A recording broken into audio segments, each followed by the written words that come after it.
Some of the Super Bowl ads are sparking controversy this morning. One newspaper called the nationwide insurance commercial the Debbie Downer of the Super Bowl. I'll never learn to ride a bike.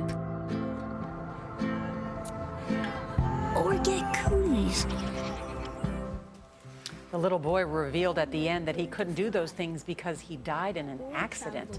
That commercial received a huge negative response. Now, the company responded saying that Nationwide ran an ad during the Super Bowl that started a fierce conversation. The sole purpose of this message was to start a conversation, not sell insurance. We knew that the ad would spur a variety of reactions. CBS News contributor Frank Luntz is in Phoenix.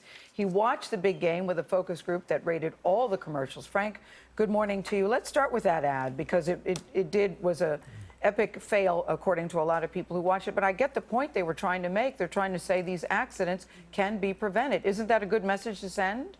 Yeah, but it's not a good message to send during the Super Bowl when people are in a celebratory mood. You have to understand your audience. You have to understand how people are receiving the message. And you can see those dials there. The higher that the lines climb, the more powerful the ad.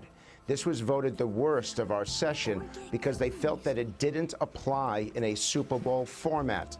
They got the message, but the anger from it, why are you trying to depress me, overwhelmed whatever positive you might have.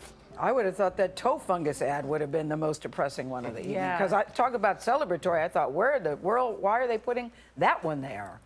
Well, in fact, there are a number of ads that did not do well because I don't think that they were tested. I don't believe that audiences actually got the chance to react to them. Understand, it's $4.5 million for every 30 seconds. So you better be sure that you are promoting your brand, that you're doing so in a way that is memorable, and most importantly, that people will walk away from the ad feeling that this is something that was worthy of my 30 seconds in the most important 3.5 hours that I'm going to spend this year. So what was the best ad?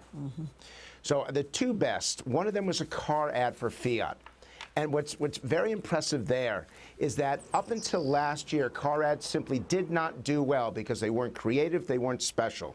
The reason why this one stands out is because it employs what is surely one of the most successful gimmicks, the Viagra pill, and there you see it. Yes. And the ad goes on and people are laughing during it. And by the way, notice those lines. The men and women are responding almost identically to it.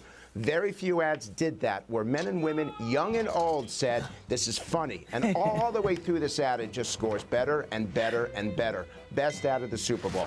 No. And then, of course, once the pill makes its way into the Fiat and the Fiat gets some energy, then I'm sort of talking over the ad so everybody can see it in case they missed it. There it is. There it is. No, I was at a Super Bowl party. Drew Katz, I'll mention again. All the men said, "Where can we get that car?" Yeah, that was a huge Yes, hit. and by the way, all the women were saying to the men, "Where can you get that pill?" Now there was another also very powerful ad, and that was for Budweiser. And anytime you take a puppy and you take a Clydesdale and you have one of the most powerful endings, and Budweiser's done this before. Now, I do want to make one point here, which is that this ad did better among women than men. And that happens quite often, that ads are targeted either for the Gen X generation or for an older generation. Anheuser-Busch has got it perfectly. This was the highest tested ad among women. The only reason it wasn't number one is that men have seen it before and they've gotten used to it, and so it wasn't quite as powerful for them. You know, I thought one of the great commercials was the Coca-Cola commercial where the Coke gets spilled and winds up in everybody's electronic devices. Do you think that's because it was inspiring, Frank? Inspiring, but also if you watch this is modern. Clearly this ad was targeted to younger people because look how fast the visuals go. If you're a 60-year-old watching the Super Bowl, you're not going to get it.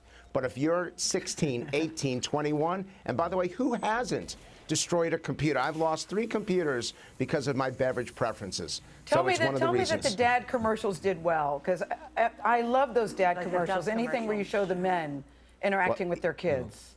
And what's special about that is that those ads actually do better among women than men, because the #1 attribute that women are looking for is the man who's involved in the day-to-day lives of their kids.